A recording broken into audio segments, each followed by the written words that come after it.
Direct funding এর দাবি একদম কারেক্ট, আমরা সমর্থন করি। আমাদের দাবির মধ্যে রয়েছে ডাইরেক্ট ফান্ডিং এর দাবি। কিন্তু এই যে ত্রিপুরা সরকার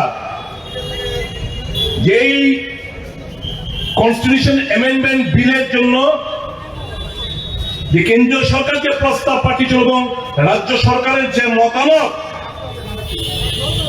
সেই মতামতের ভিত্তিতে কোথাও ডাইরেক্ট ফান্ডিং এর উল্লেখ নেই। এখানে আর্টিকেল 280 কথা বলা হয়েছে। 280 কথা বলে এখানে সিএ একটা আরেকটা ক্লজ অ্যাড করা হয়েছে। আমরা যদি কনস্টিটিউশনের 280টা যদি আমরা বলি, অর্থাৎ ফিনান্স কমিশন, আমি ছোট্ট কয়েকটা জায়গা করছি। The President shall within 2 years from the commencement of this Constitution and thereafter at the expiration of every 5th year or as such earlier time the President consider necessary by order of Constitutional Finance Commission, which shall consist of a chairman and 4 other members to be appointed by the President.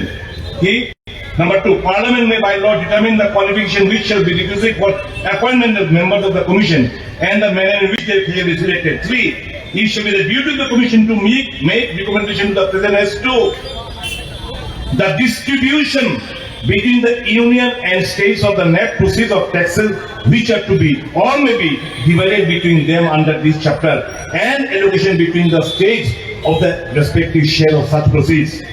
B, the principles which should govern the grants in aid of revenues of the states out of the consolidated fund of India. এই consolidated fund of ইন্ডিয়ার জায়গায় আপনাদেরকে কি করছে, এখানে CA দিয়ে বলছে যে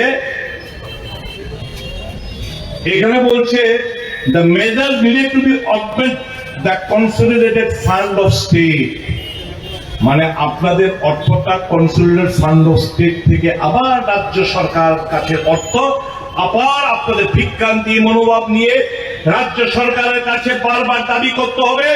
রাজ্য সরকার তারপর আপনাদেরকে রাজনৈতিক কারণে এই লেজিটিমেট ডিমান্ড গুলো আপনাদের ফুলফিল করা হবে না। কাজেই কংগ্রেস দল কি বলছে, কংগ্রেস দল 280 ক্লজ 3B দাবি করছে। তাহলে কেন্দ্র থেকে সরাসরি অর্থটা আমাদের এডিসি হাতে যাবে। আর কি আর্টিকেল 275 অফ দ্য কনস্টিটিউশন, আমরাও তো কনস্টিটিউশনের সলিউশন চাইছি। আমরা পরিষ্কারভাবে কি কি আর্টিকেল আমাদের রাজ্যে প্রযোজ্য আমরা ব্যাখ্যা দিচ্ছি। আমরা শুধু একটা ভ্যাগ ওয়ার্ড কনস্টিটিউশনাল সলিউশন চাইয়ে हमको, আমরা শুধু এই কথাগুলো বলছি না। কনস্টিটিউশনাল সলিউশন আর্টিকেল 275 কি বলছে, provided grants from the union to certain states, provided there shall be paid out of the consolidated fund of India as grants in aid of revenues of a state, such capital and recurring sums as may be necessary to enable the state to meet the cost of such schemes of development as may be undertaken by the state with the approval of the government of India for the purpose of promoting the welfare of the scheduled tribes in that state or raising the level of administration of the scheduled areas daring to that of the administration of the rest parts of that state. আমাদের তৃতীয় নম্বর দাবি article 275 উল্লেখ নেই, যেটা রাজ্য সরকার কেন্দ্র সরকার পাঠিয়েছিল, রাজ্য সরকার যার উপর অবজারভেশন দিয়ে পাঠিয়েছে তার মধ্যে আর্টিকেল 275 এর উল্লেখ নেই। কাজে আমরা চাইছি কংগ্রেস দল এই আর্টিকেল 275 লাগু করুক রাজ্যের জন্য, আদিবাসীদের জন্য আমরা চাইছি। আর কি সংবিধানের আরেকটা দাবি আমার আসামে রয়েছে, আমার সিকিমে রয়েছে, মেঘালয় মিজোরামে রয়েছে, ত্রিপুরায় নাই। কি আর্টিকেল 371, আর্টিকেল 370 হচ্ছে to protect the rights and interest of the indigenous people of Tripura, তাদের অধিকার সুরক্ষিত রাখার জন্য, তাদের ইন্টারেস্ট সুরক্ষিত রাখার জন্য অন্যান্য নর্থ ইস্টার্ন স্টেট যদি থাকে তাহলে আমার 371 A BCD E GH I J অব্দি আছে, আমরা বলছি 371 কে তোমরা এই রাজ্যে চালু করো। আর কি direct funding from the central to the ADC, এডিসির নাম আমরা চেঞ্জ করার দাবি করেছি। কি ত্রিপুরা টেরিটোরিয়াল কাউন্সিল, এটা শুধু ডিস্ট্রিক্ট কেন হবে? এটা কি একটা ডিস্ট্রিক্টের মধ্যে সীমাবদ্ধ নাকি? প্রত্যেকটি ডিস্ট্রিক্টের মধ্যে সেটা রয়েছে। কাজে এটা হওয়ার নাম হওয়া উচিত ত্রিপুরা টেরিটোরিয়াল কাউন্সিল। আর আমাদের দাবি কি? দীর্ঘদিন কংগ্রেস এই দাবিগুলোকে নিয়ে লড়াই করে আসছে। ককবরক ভাষাকে রোমান স্ক্রিপ্টে স্বীকৃতি দেওয়া হোক। এখানে কি দাবি? এতদিন কি বলতো সব রাজনৈতিক দল? ককবরককে অষ্টম তহসিল অন্তর্ভুক্ত করতে হবে। আমি এদেরকে জিজ্ঞেস করলাম, मान लीजिए कि सेंट्रल गवर्नमेंट ने तय किया ठीक है हम कॉकबरक को 8 शेड्यूल में अंतर्भुक्त करेंगे, तो आपका यहाँ पे लिपि ठीक हुआ है क्या? कौन सा स्क्रिप्ट में ये कॉकबरक भाषा 8 शेड्यूल में अंतर्भुक्त होगा, इसका कोई लिपि तय हुआ है क्या? नहीं हुआ है ना, तो लिपि के लिए लड़ाई करो। आज क्या मैं बोलबो সমস্ত বিরোধী রাজনৈতিক দলগুলোকে, বিশেষ করে মথাকে,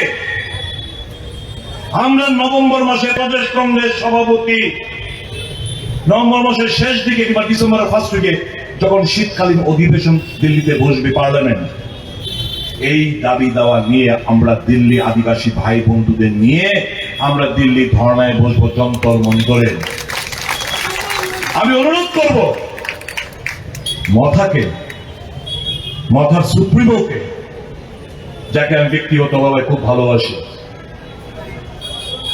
এই রয়্যাল প্যালেসকে কংগ্রেস সবসময় শ্রদ্ধা জানিয়ে এসছে, আজও জানায়। আমাদের শ্রদ্ধা ভালোবাসা হতো এই পরিবারের প্রেক্ষিতে। তাই তো এই পরিবারকে,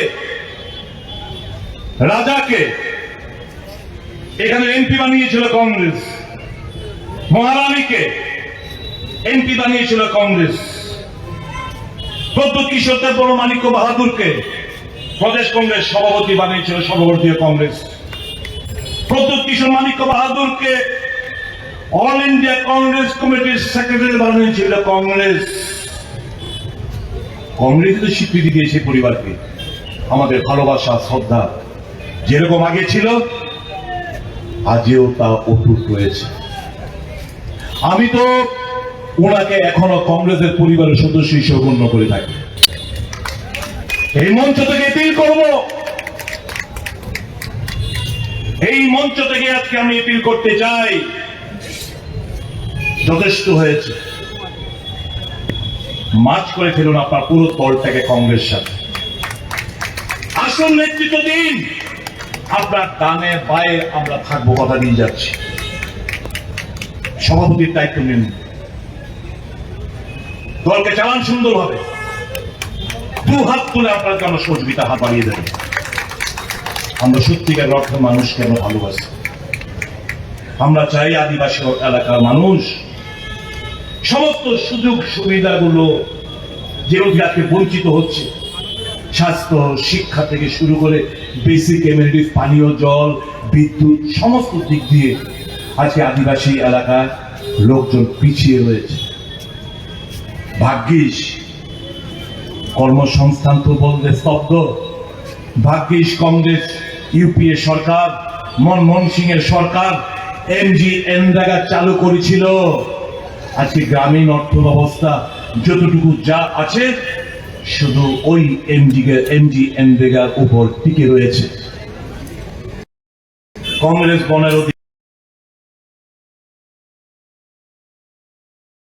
অধিকার আইন দিয়েছে, এমজিএনরেগার আইন তৈরি করেছে, ঐতিহাসিক আইন।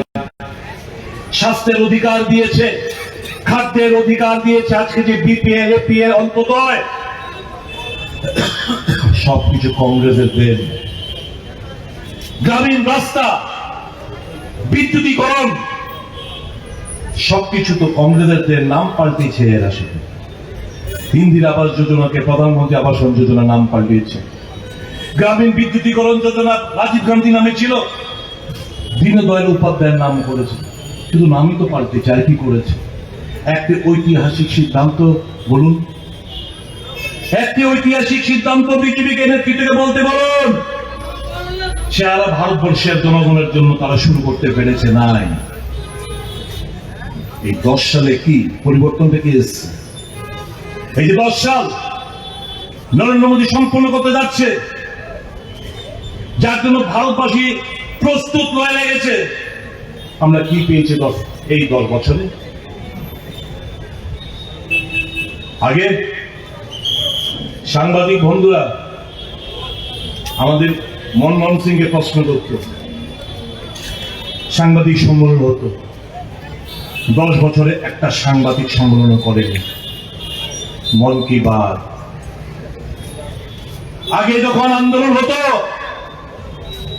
কিষাণ, শ্রমিক, মেহনতি মানুষ যখন ন্যায্য দাবি দামে আন্দোলন হতো, কংগ্রেস মনে করত এটা গণতন্ত্রের একটা প্রক্রিয়া, এতে দেশ সমৃদ্ধশালী হবে।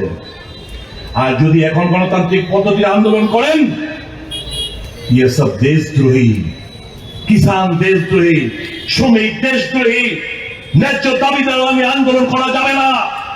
এটাই হচ্ছে বিজেপির তাদের আদর্শ এবং নীতি। দেশটা রসা চলে যাচ্ছে, অর্থনৈতিক দিক দিয়ে চরম ব্যর্থতা দেখা দিয়েছে। 70 সাল মে क्या किया? এই 70 সালে 55 লক্ষ হাজার কোটি টাকা ঋণ করেছিল ভারত সরকার। আর এই 10 বছরে নতুন ভাবে আরো 100 লক্ষ কোটি টাকা ঋণ নিয়েছে মোদী সরকার। আমরা ঋণে ডুবে রয়েছি। যেরকম ভাবে আমাদের রাজ্যে এসে কি বলছিল, আগেকার সরকার 13,000 কোটি টাকা ঋণ রেখে গেছে, তাদের এই 6 বছরে, 6 বছর হয়নি, এই 5.5 পৌনে 6 বছরে এই 13,000 কোটি থেকে এখন এটা প্রায় 23,000 কোটি টাকা গিয়ে দাঁড়িয়েছে ঋণে আমাদের রাজ্যে। যেটা চলছে লুটপাট, গ্রাম পাহাড়ে কাজ নেই, মুষ্টিময় নেতৃত্ব লুটে ফুটে খাচ্ছে। এর জন্যই কি ক্ষমতায় মানুষের উপর বিশ্বাস নেই। পুলিশ একটা অংশ, প্রশাসনের একটা অংশ, যারা আজকে অবৈধভাবে মানুষের গণতান্ত্রিক আওয়াজকে স্তব্ধ করে দিতে চাইছে, আজকে এই অংশটা সক্রিয়। চারিদিকে শ্মশানের শান্তি, কাজ নেই, মানুষের দেওয়ার মতো কোন মানসিকতা নেই, কর্মচারীরা বঞ্চিত, কৃষকরা ডিপ্রাইভ, শ্রমিক কাজ পায় না, গ্রামে গঞ্জে হরতালে অনারে দিন কাটাতে হচ্ছে। আর এই মুষ্টিময় কিছু নেতা পাহাড় পরিমাণ টাকা, অট্টালিকা, গাড়ি, ব্যাংক ব্যালেন্স এই করেই যাচ্ছে। এই জায়গা থেকে বের করে আনতে হবে রাজ্যটাকে। অনেক ধন্যবাদ জানাই ওই তাপস ত্রিপুরা একটা ছেলে, এই যে ফ্ল্যাক্সটা দেখছেন, এই ফ্ল্যাক্সটা পেছনের ব্যাকড্রপটা এ লিখে এনেছে জোলাইবাড়ির একটা ছেলে। আমরা আজকে তার কথাটাকে আমরা এখানে দিয়েছি। কি এটা? Congress is India, that is Bharat. Congress party always stood for the rights of the indigenous people. প্রথম যে দুটো লাইন এর মধ্যে লেখা হয়েছে, Congress party always stood for the rights of the indigenous people. একমাত্র কংগ্রেস দল এই আদিবাসী তাদের অধিকার রক্ষার্থে কংগ্রেস বরাবরই লড়াই করে যাচ্ছে। দ্বিতীয় লাইনটা কি? The indigenous people have now realized that the dreams can only be cherished by Congress. এখন আদিবাসীরা উপলব্ধি করছে তাদের যে স্বপ্ন, এই স্বপ্নটা সাকার করতে পারে একমাত্র কংগ্রেস। তৃতীয় line, thus decided to join Indian National Congress through mass joining program. তাই মাস জয়নিং প্রোগ্রামের মাধ্যমে আমরা সিদ্ধান্ত নিয়েছি কংগ্রেস দলে যোগদান করার জন্য।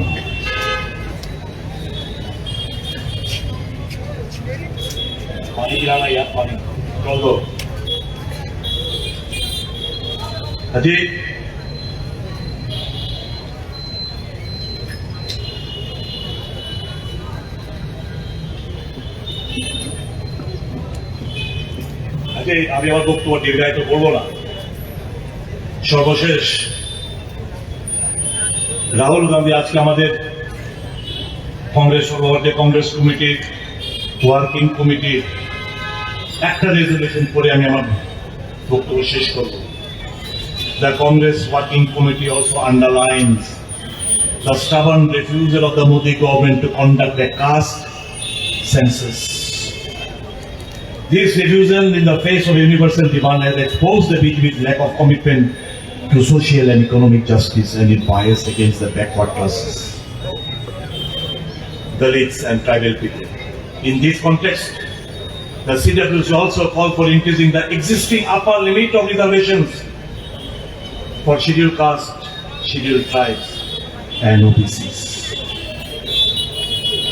Congress ছাড়া গতি নেই, কংগ্রেস ছাড়া দেশ অচল, কংগ্রেস ছাড়া গণতন্ত্র দুর্বল।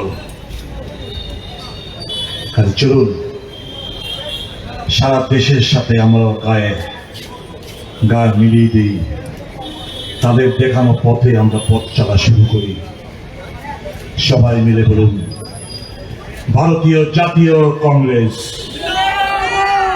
ভারতীয় জাতীয় কংগ্রেস, ভারতীয় জাতীয় কংগ্রেস। রাহুল গান্ধী, রাহুল গান্ধী, সোনিয়া গান্ধী, মল্লিকার্জুন খাড়গে।